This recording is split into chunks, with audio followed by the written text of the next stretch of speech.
Vote दिया फक्कर फकीर को, हाथ में कटोरा थमा दिया। ये अपने जवानी में 40 साल मांगा है। कोई आदमी 40 साल भरी जवानी में हाथ पर सलामत रहते भीख मांग सकता है? कमाल है, वाह मोदी जी। मोदी है तो मुमकिन है। इनका गुजरात में देखिए ना, भ्रष्ट गुजरात मॉडल। कोई भी चुनाव होगा अखाड़ा ताल ठोक लेंगे। भाइयों बहनों मित्रों, कहते क्या कारण है जिस देश का रुपया गिरता है उस देश के प्रधानमंत्री का चरित्र गिरता है? पता नहीं, पाषाण कान में ले जाएंगे। सभी बैंकों को बंद करके कहेंगे गुल्लक में घरा में पैसा जमा करो।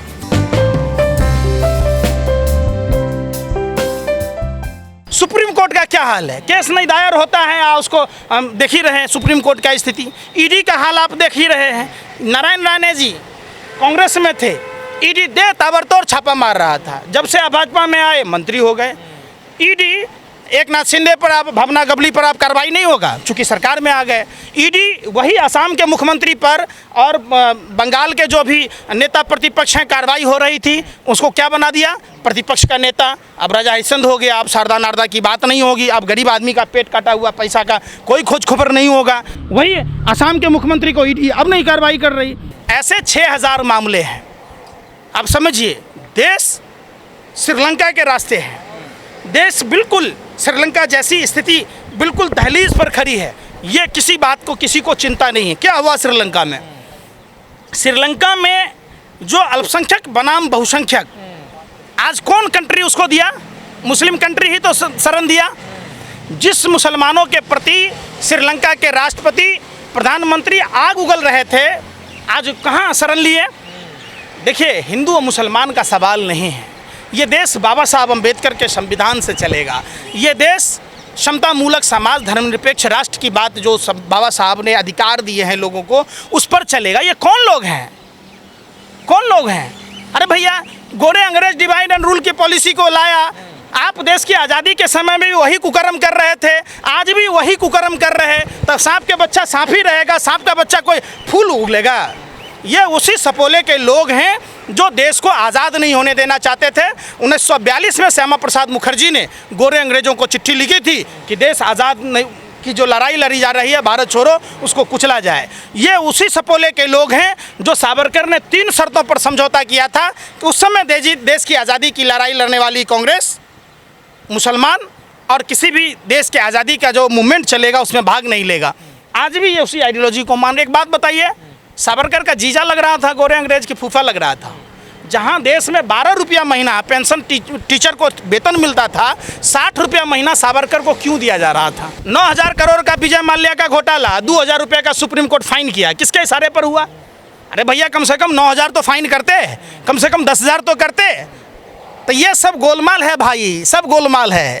सर, एक तो डॉलर बहुत ऊंचा हो रहा है, दूसरा मोदी सरकार ने कह दिया कि सभी बैंकों का निजीकरण किया जाएगा, सिर्फ एसबीआई को छोड़ करके। समझिए, देश का कोना कोना बेच देंगे।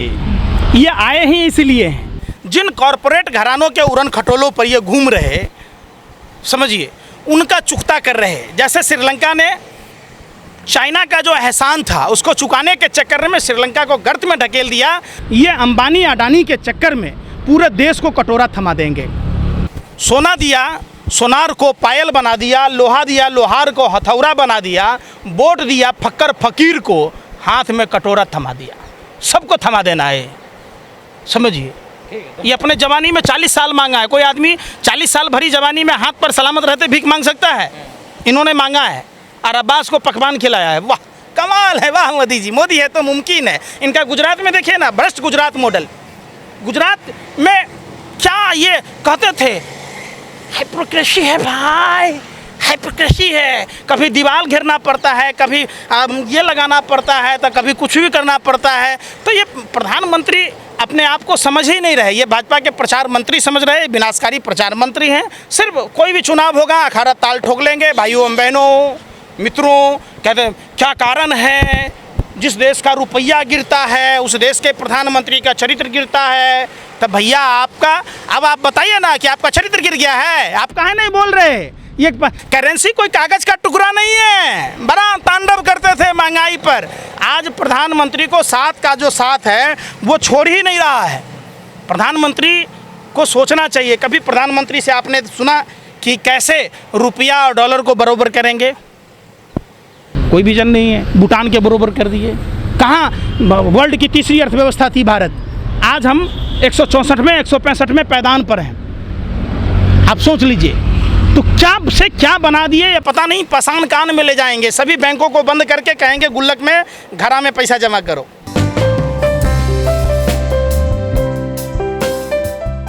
क्या चाहते हैं आप इसमें? हम चाहते हैं कि इसे हटा के प्रॉपर एक अशोक चिन्ह वो लगाया जाए जो भारत को पूरी दुनिया के अंदर, जिस प्रकार आप दूसरी दुनिया के जिस भी देश में जाते हैं भगवान बुद्ध को लेके जाते हैं और आप कहते हैं हमें युद्ध नहीं बुद्ध चाहिए, जिस प्रकार आपके हाथों में भगवान बुद्ध की जो मूर्तियाँ होती है उसी प्रकार अशोक चिन्ह भी हम आपको पूरी दुनिया को दिखाना होगा कि ये भगवान बुद्ध के अशोक का चिन्ह है, ये अशोक चिन्ह है, ये भारत की जो अस्मिता है वो है, इसको हम आपको पूरी दुनिया को दिखा रहे हैं। तो अगर इस सरकार में शर्म होगी और इस सरकार को भारत के इतिहास से और भारत की अस्मिता से लेना देना होगा तो ये उसे बदलवा के जो शांत, सोबर, सभ्य, ताकतवर, अहिंसक जो शेर है वो इन्हें लगाने पड़ेंगे, वरना अगर ये नहीं लगाते तो हम लोग इसका जब तक विरोध करेंगे जब तक कि ये बदल दिया नहीं ये जाए। जो पूजा पाठ की गई है इसको लेकर भी विरोध हो रहा है? देखिए, पूजा पाठ का तो विरोध सबसे ज्यादा है, लेकिन सुनिए, इस बात की ठेकेदारी मेरी अकेले की नहीं है कि हम इसका विरोध करें।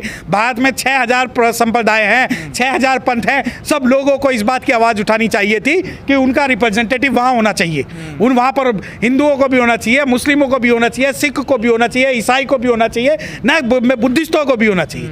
जब आप अशोक की बात करते हो, भगवान बुद्ध की बात करते हो, अशोक चिन्ह की बात करते हो, तो ये आज मैं कहना चाहता हूँ कि जो प्रोप्राइटरशिप या कॉपीराइट जो है वो सिर्फ और सिर्फ जो बौद्ध लोग हैं, बुद्धिस्ट लोग हैं, उनका नहीं है, क्योंकि ये पूरे भारत की अस्मिता का सवाल है और पूरे भारत की जब अस्मिता होगी तो अस्मिता में से हर व्यक्ति, हर धर्म को मानने वाले लोग वहाँ मौजूद होने चाहिए। आखिरी सवाल, मोदी जी भी कोई काम करते हैं, विवादों में क्यों गिर जाते हैं? देखिए, काम नहीं करते वो विवाद करते हैं। अगर इन्हें काम करना होता तो भारत में पहले भी अंग्रेजों ने हर चीज़ बनाई। अंग्रेजों, आप ये देखिए, राष्ट्रपति भवन के अंदर जाएंगे तो आपको भगवान बुद्ध की प्रतिमा मिलेगी। वो जब बात कोई भी करते थे तो वो ऐतिहासिक तथ्यों पर करते थे, व्यक्तिगत जो आइडियोलॉजी है वो कभी हावी नहीं होती थी। परंतु या तो जो व्यक्तिगत आइडियोलॉजी, मान लो आप फ्रांस से जेट मंगा रहे हो तो कोई आके उसमें नींबू टांग देगा, कोई कुछ लगा देगा, कोई कुछ लगा देगा, तो ये इनकी व्यक्तिगत आइडियोलॉजी जो है राष्ट्रीय आइडियोलॉजी पर हावी हो रही है।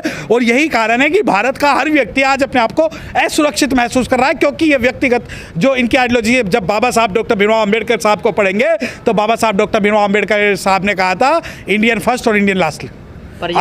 तो गलती क्या, वो तो खुलकर हिंदू राष्ट्र बनाना नहीं, हिंदू राष्ट्र नहीं बनेगा। हिंदू राष्ट्र बनाना आप देखिए, कोशिश करिए, आप पे 8 साल में नहीं बना तो आने वाले 80 साल में नहीं बनेगा। ये राष्ट्र भारत के निवासियों का है, we the people of India का है, सिटीजन ऑफ इंडिया का है, गरीब का है, अमीर का है, हिंदू का है, मुसलमान का, बुद्धिस्ट का है, सिख का है, नॉर्थ इंडियन का, साउथ इंडियन का है और नॉर्थ ईस्टर्न का है और पहाड़ी लोगों का है। तो अगर आप ये सोचते हैं कि ये तुम्हारे बाप का भारत बनेगा तो नहीं बनेगा।